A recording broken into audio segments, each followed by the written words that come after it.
On a warm, bright afternoon when sunlight spilled across the streets like liquid gold, a small bakery on Riverside Avenue filled with the scent of fresh bread, sweet pastries, and warm memories waiting to be made. But amid all that warmth, a quiet storm of desperation stood at the door. A thin, exhausted woman named Marissa stepped inside with dirt smudged on her clothes and worry carved into every line on her face.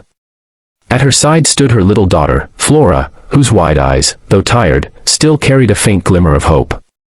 The mother's shoulders trembled as she gathered the courage to speak, because she had not eaten since yesterday, and Flora's last meal had been a shared apple pitifully divided between them. She didn't come to buy anything, she had only come to beg for something others threw away without a second thought. If you believe kindness still matters in this world, if you believe second chances can save someone's life, please take a moment to like, comment, share, and subscribe to Kindness Corner. Your support helps us spread stories that heal. Inside the bakery, everything felt painfully luxurious to Marissa, rows of fresh loaves stacked neatly, pastries glazed like jewels, cakes decorated as if for royalty.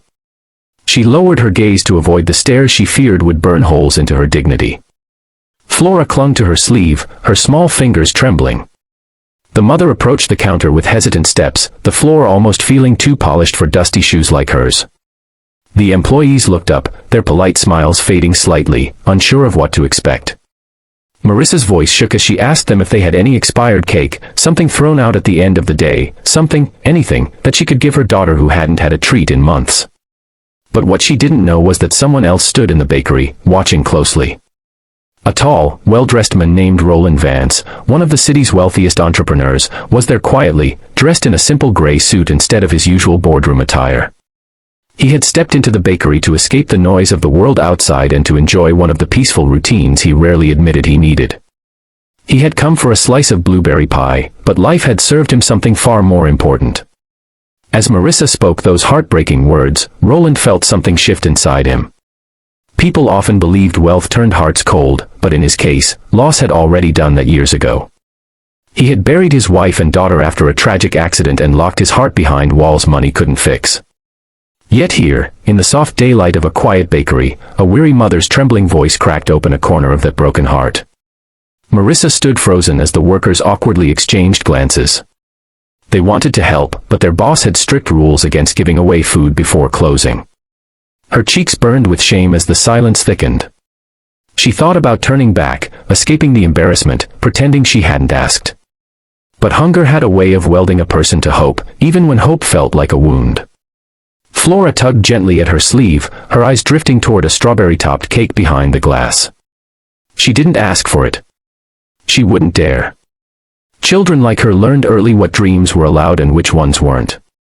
Roland noticed everything, the way the little girl hid behind her mother, the way Marissa tried so hard to stand tall despite the weight pushing her down. He could almost hear echoes of his own daughter in Flora's small hands and hopeful silence.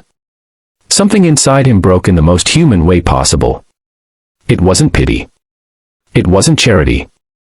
It was recognition, the recognition of suffering he knew too well. In that moment, he didn't see a homeless woman or a starving child.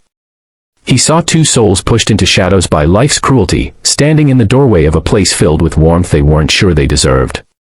What happened next unfolded with the gentleness of daylight drifting through a window. Roland stepped forward, not announcing who he was, not waving around his wealth, not trying to attract attention. He walked quietly to the counter and asked the workers to pack the freshest cake in the display, the large vanilla sponge layered with berries, coated with cream, and decorated with fruits bursting with color. Then he asked for 2 warm meals, pastries, sandwiches, and anything he believed could restore life back into a hungry pair of eyes. Marissa watched in confusion, unsure why a stranger was making such a large order. When he turned to her, she braced herself for a lecture or judgment, her heart tightening like a fist. Instead, Roland simply placed the bag gently on the counter, nodding for the cashier to hand everything to her. His voice stayed calm and steady, thanking the staff and wishing them a good afternoon, as if his act of kindness was the most ordinary thing in the world. He didn't wait for applause. He didn't wait for gratitude. He simply took one step back and allowed Marissa to receive the kindness without pressure. But when her trembling hands reached for the bag, her eyes filled with disbelief, and she broke down in a way she'd been holding back for months. Flora's face lit up, not with greed, but with relief, an expression Roland had missed for years. The workers softened instantly, suddenly ashamed of the hesitation they had shown earlier. Kindness had entered the bakery disguised as a man in a simple suit, and everyone felt it. Roland walked toward the door, intending to leave quietly, but Marissa called out to him. Not loudly. Not dramatically. Just a soft, cracked whisper of thanks, one that carried more sincerity than any speech he'd ever heard in the business world. Roland turned, and for the first time in years, he smiled with the kind of warmth that touched memories instead of breaking them. He told her to take care, no names, no instructions, no conditions. Just humanity. As Roland stepped into the daylight outside, the sun seemed kinder, the wind gentler. He realized that the world still had room for healing, that helping someone else had stirred something alive inside him he thought was long gone. Marissa and Flora sat on a small bench outside the bakery, sharing cake with the joy of people who hadn't felt seen in too long. Their smiles, though quiet and tired, looked like the sunrise of a better day.